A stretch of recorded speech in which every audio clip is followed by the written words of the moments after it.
पान के पत्ते औषधि गुणों का खजाना है। पान का पत्ता देव दुर्लभ है, इसीलिए देवताओं को चढ़ाया जाता है, क्योंकि स्वर्ग में पान का पत्ता नहीं पाया जाता है। मित्रों, इसलिए पान के पत्ते को खाना चाहिए। हमारे आयुर्वेद शास्त्र में पान की भूरी भूरी प्रशंसा की गई है।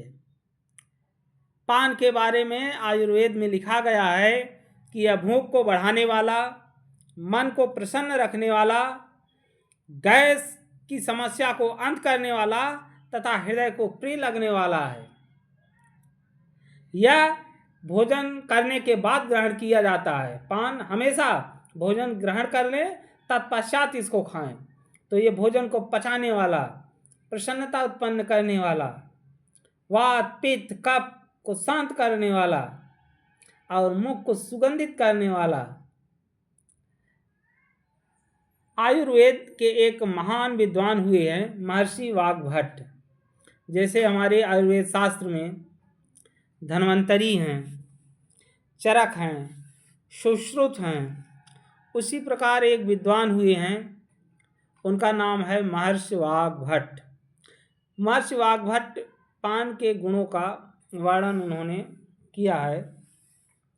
शास्त्र में कहा गया है कि तांबूलम कटुतिक्तम उष्णम मधुरम क्षारम कासायान्वितम वाताग्ने कृमिनाशनम कपहर दुर्गंधिनेडाशनम मुखस्यावरणम विशुद्धिकरणम कामाग्नि संदीपनम तांबूलस्य सखे त्रयोदश गुणा स्वर्गे अपि ते दुर्लभा। पान में कौन कौन से गुण हैं कि पान तांबूल जो है, तांबूल माने पान जो देवताओं को चढ़ता है, वो कटु होता है, तिक्त होता है, उष्ण होता है, मधुर होता है, क्षारी होता है, कषाय रस वाला होता है, वाताग्न माने वात को शांत करने वाला, वात माने जो गैस आदि बनता है उसे वात कहते हैं, तो वात को शांत करने वाला। कृमिनाशनम, कृमि जो पेट आंतों में जो कीड़े पड़ जाते हैं तो उसको नष्ट करने वाला है, कृमिनाशनम। कफहर, कफ को दूर करने वाला। दुर्गंधि निराशनम, और दुर्गंध को दूर करने वाला। मुख का आभूषण, मुख को स्वच्छ करने वाला, पुरुषार्थ को बढ़ाने वाला। मित्र, तांबूलस्य त्रयोदश गुणा, तांबूल के 13 गुण है। स्वर्गे अपि ते दुर्लभा, पान स्वर्ग में भी दुर्लभ है, अर्थात पान स्वर्ग में नहीं मिलता है।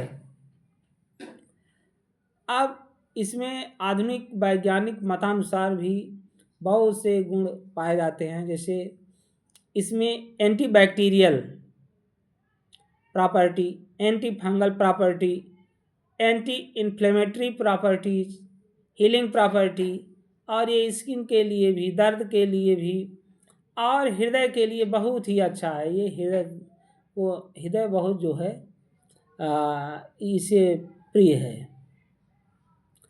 अब पान में क्या क्या डालना चाहिए, तो पान में चूना, कत्था, सुपारी, सौंफ, इलायची, लौंग, इन सबको डालना चाहिए। गुलकंद वगैरह है, ये बहुत ही अच्छी चीज़ें हैं, इनको डाल करके खाना चाहिए। अब पान का जो ऊपर का डंठल होता है और नीचे का भाग, इनको काट देना चाहिए, क्योंकि ये त्याज्य हैं, इसे नहीं खाना चाहिए। ये आयुर्वेद में त्याज्य बताए गए हैं। अब पान खाने के बाद इसके पहली पीक को थूक देना चाहिए, क्योंकि ये विषतुल्य होता है। तत्पश्चात इसके रस को अवशोषित करना चाहिए।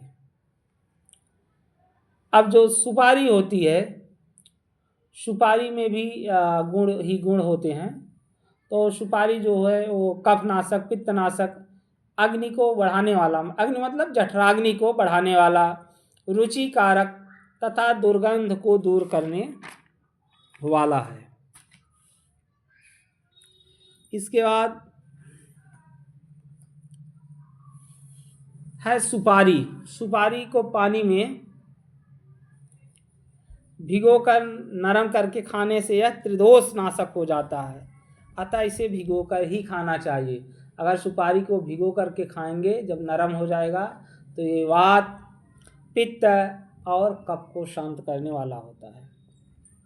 अब कत्था और चूना के गुण।